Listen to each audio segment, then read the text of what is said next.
हरे Krishna. 29 bliss session में आप सभी का फिर से स्वागत है। भक्त की चरित्र की सीरीज में आज हम जानेंगे श्रील हरिदास ठाकुर के बारे में। श्रील हरिदास ठाकुर का जन्म खुलना जिले में हुआ था, जो कि अभी बांग्लादेश में स्थित है। उनके चरित्र का वर्णन करने की कोई योग्यता नहीं है मेरी, लेकिन फिर भी अपने आप को शुद्ध करने के लिए मैं उनके दिव्य गुणों और उनके जीवन की कुछ लीलाओं के बारे में आप सभी को बताना चाहूंगी। उनका जन्म सन 1451 के आसपास हुआ था। उनका जन्म एक यवन परिवार में यानी एक मुस्लिम परिवार में हुआ था। ब्रह्म मोहन लीला जब द्वापर युग में हुई थी, तब ब्रह्मा जी ने भगवान श्री कृष्ण से क्षमा मांगी थी और उनकी कई अच्छी अच्छी स्तुतियां करी थी। और उन स्तुतियों में वो भगवान से कहते हैं कि हे भगवान, कि आप मेरा जन्म आ, ऐसे स्थान पर कीजिए, कोई मुझे लता बना दीजिए या कोई घास बना दीजिए, जिससे आपके भक्तों की चरण रज मेरे सर पे बार बार आए और मैं अपने अपराधों को कम कर सकूं, क्योंकि मैंने आपके प्रति बहुत बड़ा अपराध किया है। और प्रहलाद महाराज का जन्म जैसे एक विपरीत परिवार में, यानी वो शुद्ध भक्त थे, परंतु उनका जन्म एक मुस्लिम उसमें राक्षस कुल में हुआ था। तो शिला मतलब प्रहलाद महाराज और ब्रह्मा जी दोनों का ही मिश्रित अवतार कलयुग में श्रील हरिदास ठाकुर के रूप में होता है। इसकी पुष्टि तो चैतन्य महाप्रभु स्वयं भी कहते हैं, करते हैं। इनके गुणगानों का वर्णन चैतन्य चरितामृत में कविराज गोस्वामी करते हैं।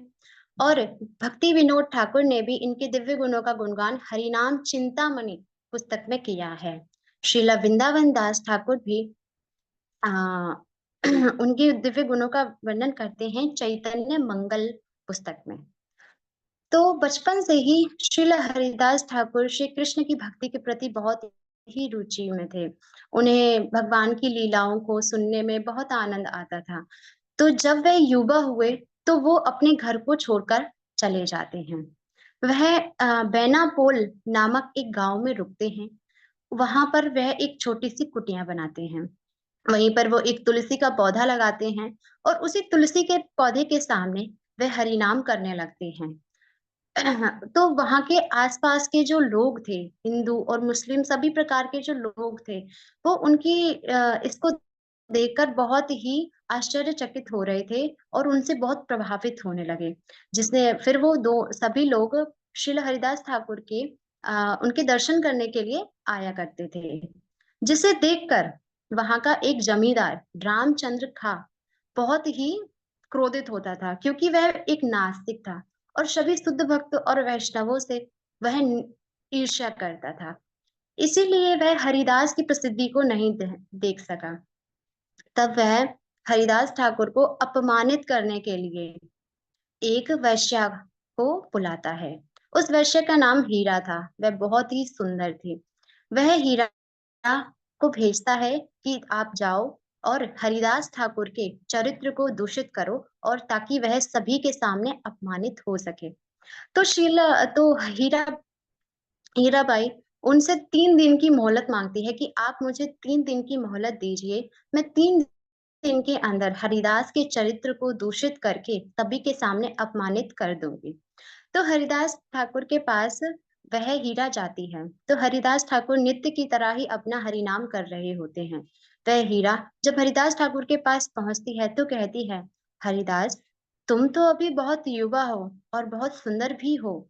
मेरा मन तुम्हें देखकर बहुत आकर्षित हो रहा है और मैं बहुत ही उत्सुक हूँ तुम्हारा संग करने के लिए।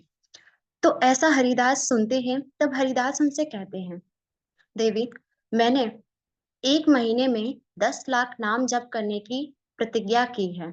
इसीलिए प्रतिदिन मैं 3 लाख नाम जप करता हूँ। अभी मेरा नाम जप पूरा नहीं हुआ है। मैं जब अपना नाम जप पूरा कर लूंगा, तब मैं आपका संग अवश्य करूंगा। तब तक आप बैठो और इस हरि नाम को सुनो। तो हीरा वहीं बैठ जाती है और पवित्र हरि नाम का जप को सुनने लगती है। हरिदास का नाम जप रात भर चलता है और दूसरी सुबह होने तक भी चलता है। तो जब हीरा देखती है कि सुबह होने वाली है, तो हीरा उस दिन वहां से चली जाती है।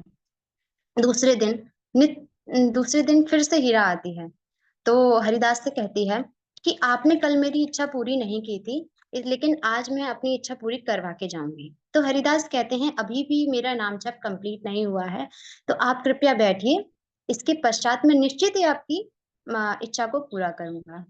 तो वह हीरा वहां बैठ जाती है और फिर से पवित्र नामों का जप को सुनने लगती है।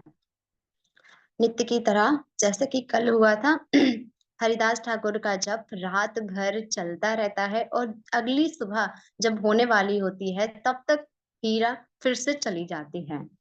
अब आती है तीसरे दिन की बारी। तीसरे दिन क्या होता है, जब वह हीरा सज धज कर आती है, तो वह कहती है, तो उन्हें देखकर हरिदास स्वयं ही कहने लगते हैं, मुझे माफ करना कि मैं तुम पिछले 2 दिनों से आ रही हो, लेकिन मैं फिर भी तुम्हारी इच्छा को पूरा नहीं कर पा रहा हूँ। मुझे लगता है कि आज मेरा नाम जप पूर्ण हो जाएगा, इसके पश्चात मैं तुम्हारी समस्त इच्छाओं को पूरा करूंगा। तब तक आप बैठो और इस पवित्र नाम को सुनो। हीरा वहां पे तुलसी के पौधे को फिर से प्रणाम करती है और भगवान के पवित्र नाम को जप को सुनने लगती है। एक शुद्ध वैष्णव के मुख से जब हम पवित्र हरिनाम को सुनते हैं, तो सभी का हृदय पवित्र होने लगता है। इसी तरह वैश्य हीरा का भी हृदय पवित्र हो जाता है।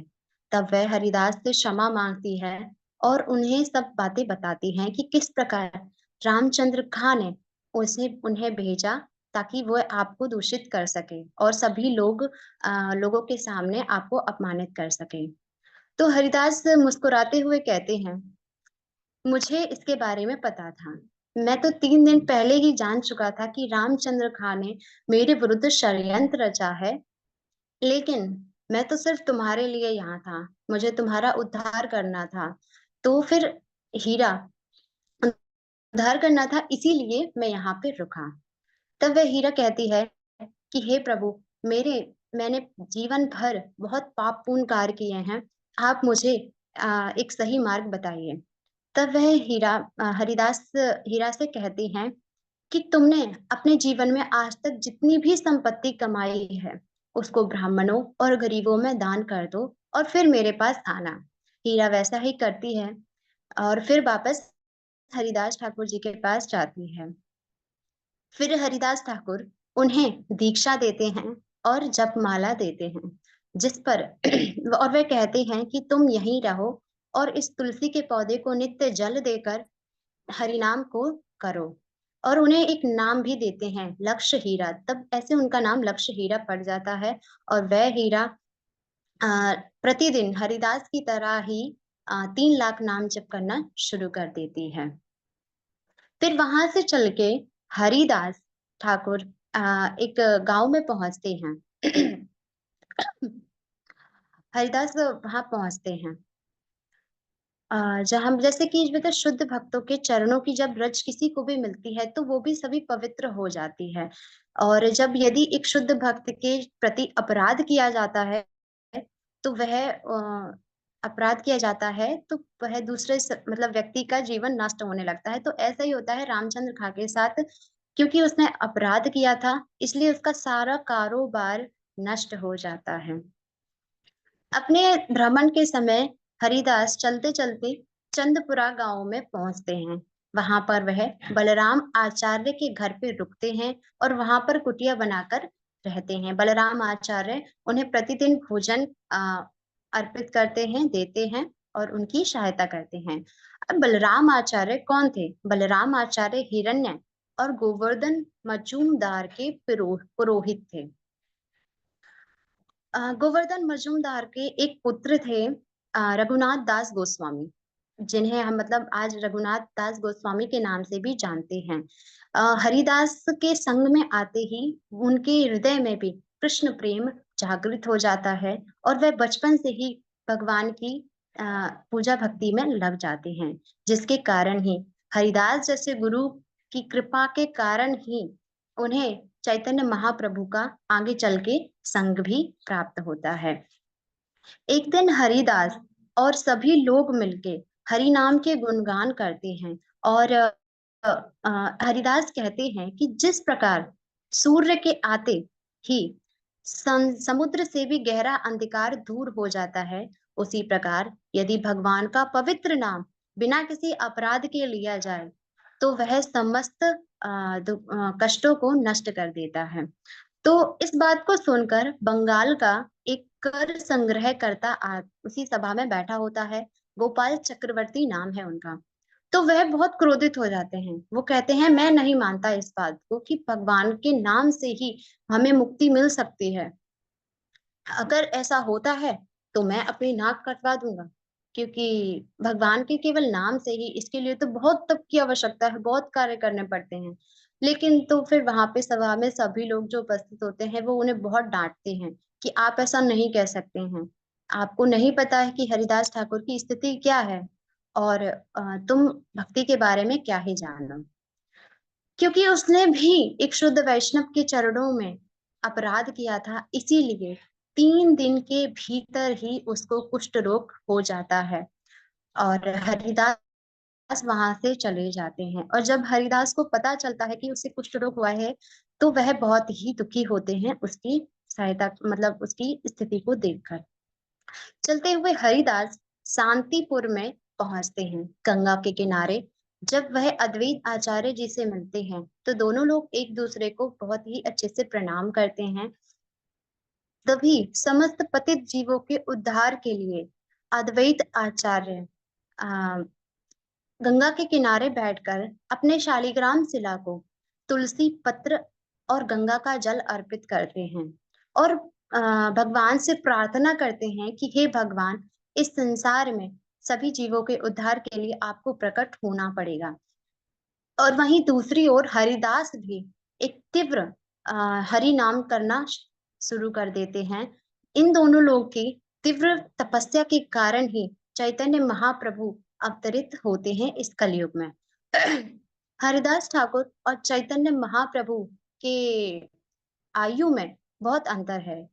हरिदास ठाकुर चैतन्य महाप्रभु की आयु से 35 साल बड़े थे। एक बार और एक घटना आती है, जब हरिदास गंगा के किनारे ही अपना नाम जप कर रहे होते हैं, तो स्वयं माया देवी एक सुंदर स्त्री का रूप लेकर आती हैं और हरिदास की परीक्षा लेने की कोशिश करती हैं। लेकिन वह अपनी परीक्षा में असफल होती हैं। तब वह माया देवी हरिदास की प्रशंसा करते हुए कहती हैं कि हे हरिदास, आप एक परम शुद्ध भक्त हैं, कृपया मेरा भी मार्गदर्शन कीजिए।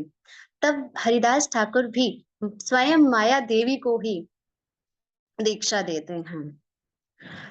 फुलिया में जब हरिदास पहुंचते हैं, क्योंकि हरिदास एक मुस्लिम थे, और वहां के हरिदास से मतलब वहां की जो जनता थी, हरिदास के आचरण को देख के बहुत प्रभावित हो रही थी कि एक मुस्लिम होते हुए भी हरिदास भगवान के पवित्र नामों का गुणगान किस प्रकार कर रहे हैं।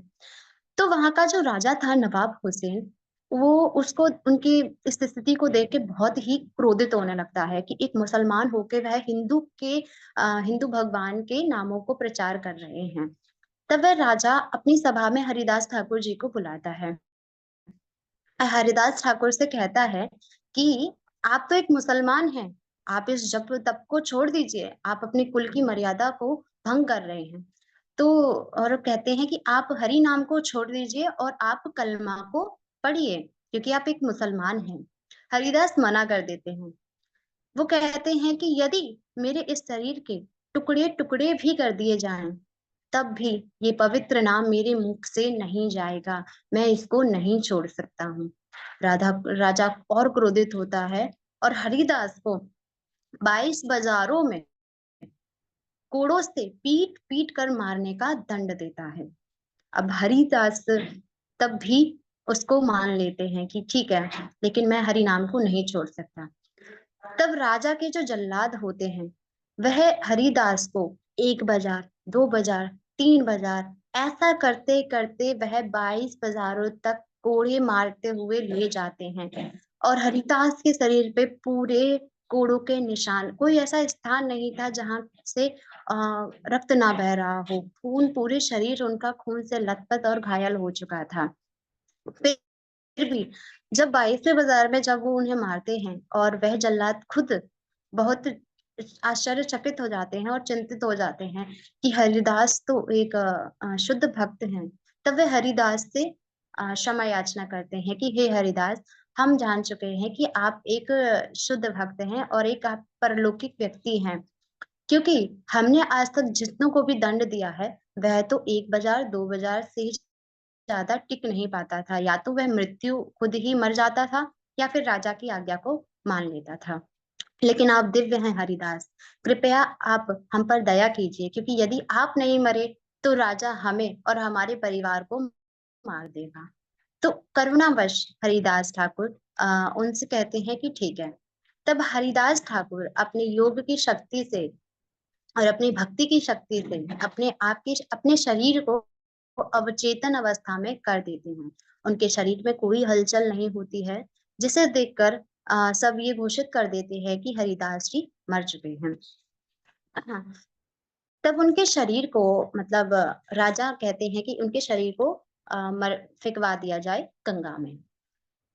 गंगा में जब वो उनके शरीर को फेंक देते हैं, तब उनका शरीर नवद्वीप की तरफ पहुँचता है और वह फिर से जागृत हो जाते हैं।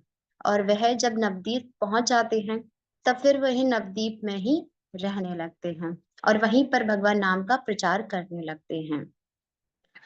नवद्वीप पहुँचने के बाद एक बार ये होता है श्रीवास आंगन में, जब महाप्रभु एक अपनी महाप्रकाश लीला करते हैं, तब वह हरिदास को बुलाते हैं और हरिदास से कहते हैं, हरिदास, जब वो जल्लाद तुम्हें मार रहे थे, तो मुझे बहुत ही क्रोध आ रहा था।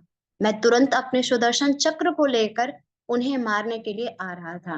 लेकिन हरिदास, तुम इतने करुणामयी हो, तुम इतने परोपकारी हो कि तुमने उन जल्लादों को और राजा को और वहां पे सभी उपस्थित के लिए लोगों के लिए प्रार्थना की मुझसे, इसलिए मैं कुछ भी नहीं कर सका। लेकिन फिर भी मैंने तुम्हारे दर्द को अपने मतलब तुम्हारे पड़ने वाली पीड़ा को मैंने अपने ऊपर ले लिया। तब चैतन्य महाप्रभु अपनी पीठ हरिदास ठाकुर को दिखाते हैं।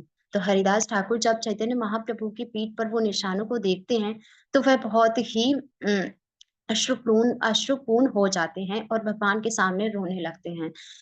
और वो कहते हैं कि भगवान, आपको कितना कष्ट हुआ कि आपने इन कोड़ों के दर्द को सहा। तब चैतन्य महाप्रभु हरिदास ठाकुर से कहते हैं, हे हरिदास, तुम्हारे साथ इतना बुरा हुआ, तब भी तुमने हरि नाम को नहीं छोड़ा। तुम हमेशा हरि नाम का प्रचार करते रहे और अपने आचरण से सभी को प्रभावित करते रहे। इसीलिए आज से तुम्हारा नाम आचार्य हरिदास ठाकुर से तुम्हें सब लोग जानेंगे। तो इस तरह उनका नाम आचार्य श्रील हरिदास ठाकुर पड़ा। अब हम आते हैं चैतन्य चरितामृत के अध्याय 11 में, जहां पर वर्णन है कि हरिदास ठाकुर का निधन कैसे हुआ या उन्होंने अपनी लीला को अंत कैसे किया। चैतन्य चरितामृत में वर्णन है कि चैतन्य महाप्रभु जगन्नाथपुरी में जब रहते थे, तो हरिदास ठाकुर भी वहां रहते थे क्योंकि वो अंतिम दिनों में जगन्नाथपुरी के पास पहुंच गए थे। और जगन्नाथपुरी में क्योंकि वह एक मुसलमान थे, इसीलिए जगन्नाथ जी के मंदिर में उनका आगमन निषेध था। इसलिए वह दूर से ही सुदर्शन चक्र को देखते, प्रणाम करते और वहीं पर बैठ के अपना जप प्रारंभ करने लगते थे। प्रतिदिन चैतन्य महाप्रभु जगन्नाथ जी के दर्शन करने के बाद उनका महाप्रसाद लेके हरिदास ठाकुर के पास आया करते थे। एक बार जब वहां पर महाप्रभु व्यस्त थे, तब वह अपने निजी सेवक गोविंदा को हरिदास ठाकुर को प्रसाद देने के लिए भेजते हैं। तब वह गोविंदा जब हरिदास ठाकुर को प्रसाद देने के लिए आता है, तो वह देखता है कि हरिदास तो बहुत कमजोर हो चुके हैं और पीठ के बल लेट कर धीरे धीरे हरिनाम कर रहे हैं। तो वह जब उनसे कहता है कि हे हरिदास, उठो और प्रसाद को ग्रहण करो। तब वह हरिदास मना कर देते कि है कि मुझे अभी अपनी साधना पूरी करनी है, उसके बाद ही मैं प्रसाद ग्रहण करूंगा। बहुत समझाने के बाद हरिदास ठाकुर थोड़ा-सा प्रसाद ले लेते हैं। चैतन्य महाप्रभु 2 से 3 दिन लगातार हरिदास के पास मिलने आते हैं और उनके समाचार लेते रहते हैं।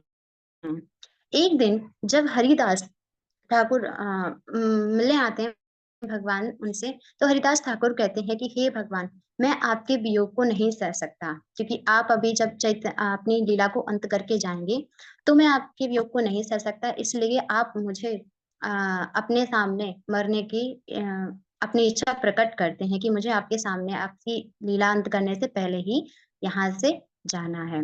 तो भगवान कहते हैं कि हे हरिदास, तुम कैसे मुझे छोड़ के जा सकते हो?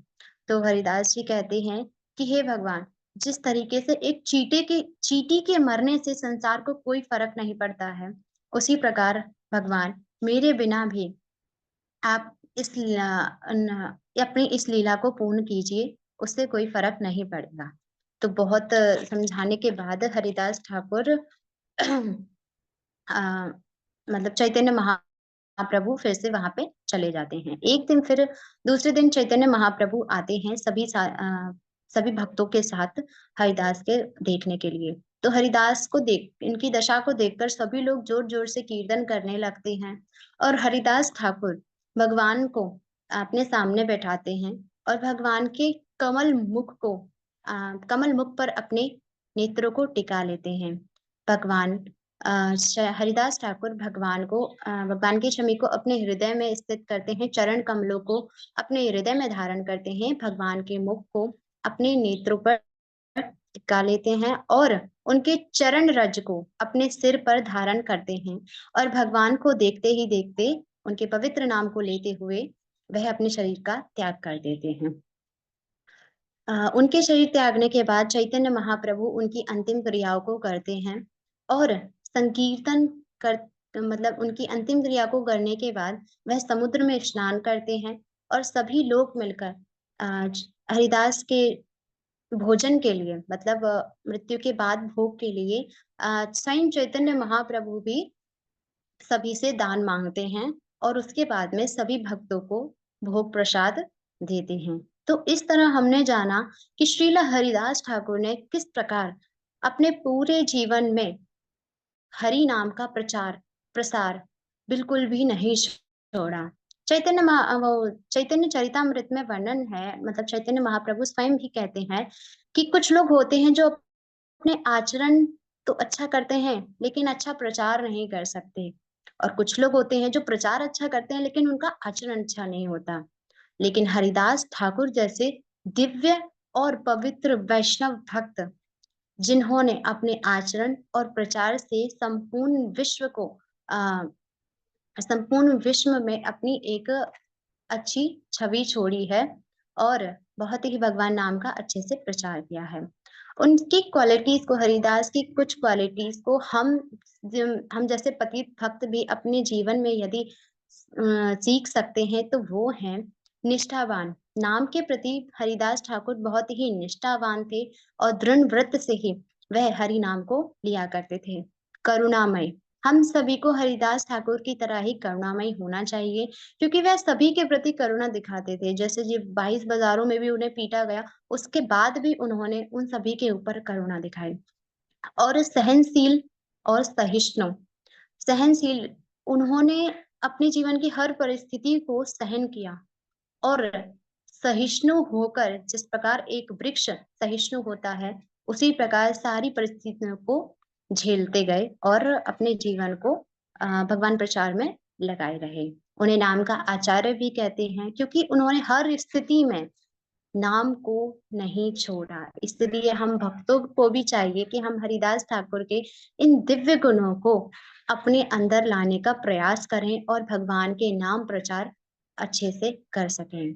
हरिदास ठाकुर ने अपने पूरे जीवन में चैतन्य महाप्रभु की शिक्षाओं का जो एक श्लोक है, तृणादि अपि सुनेचे न तरोरपि सहिष्णुना अमाने न मान देना कीर्तनेया सदा हरे, इस श्लोक को उन्होंने अपने जीवन में उतारा, और पूरा जीवन इस श्लोक की तरह ही व्यतीत कर दिया, और पूरे जीवन उन्होंने भगवान नाम का प्रचार और कीर्तन किया। इसीलिए हमें भी ये सीखना चाहिए कि हमें भी तृण की तरह अपने आप को छोटा बनाना है, नीचा बनाना है, और एक वृक्ष की तरह सहनशील बनना है, ताकि हम जीवन की समस्त परिस्थितियों को सहन कर सकें, और अपने मान की इच्छा ना करते हुए भी हम दूसरों को मान कर दे सकें, और इस प्रकार हम भगवान नाम का प्रचार और प्रसार कर सकें।